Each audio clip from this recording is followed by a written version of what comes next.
the gentleman allures to, does it make sense to now look at only debt and then protect whatever gains I've made, or can long-term bonds also go wrong, or will they even fall in bear markets? It's very difficult to answer this question in absolute terms without knowing the goals or the specifics. But I'll just take it at face value. I think you need to be in equity, and at such times you need to add more. Number one. Number two, when there is a bear market or when there is a depression in the economy, of course, we already seen it. Some bonds can default, right?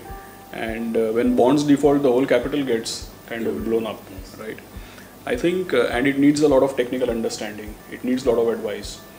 So I would say that, just sticking to these diversified equity funds, sticking to SIPs, not reacting to the current situation is a much better thing to do rather than make changes right now.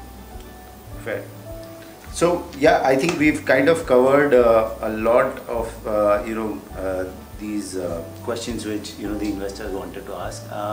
Your final thoughts on will the economy come out of this, or are the governments doing enough?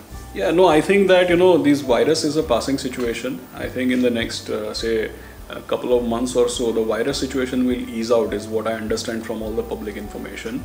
But definitely the economy and the markets is something which we need to watch out for. In conclusion, I will just say one thing.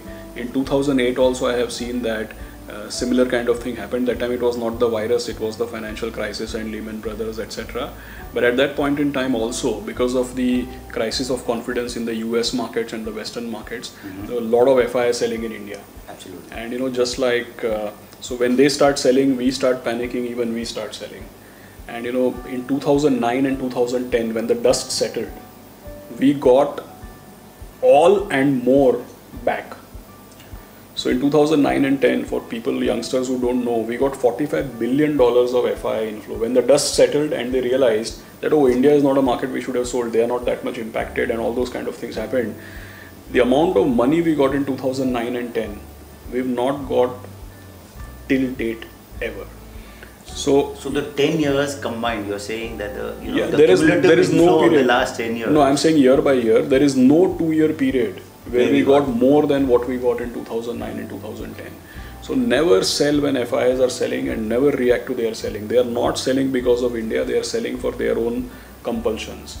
What started as a scare on the virus has become a massive unwinding of financial positions, unwinding of leverage, etc., which has resulted in selling in global markets. That selling has come to our shores also, which is depressing prices right now. But they are selling for their own reasons. They are not selling because they want to sell India, and it is best for us not to react. And if we have our wits about ourselves, we should be actually taking advantage of what is happening. That's how I would want to close it. Mutual fund investments are subject to market risks. Read all scheme-related documents carefully.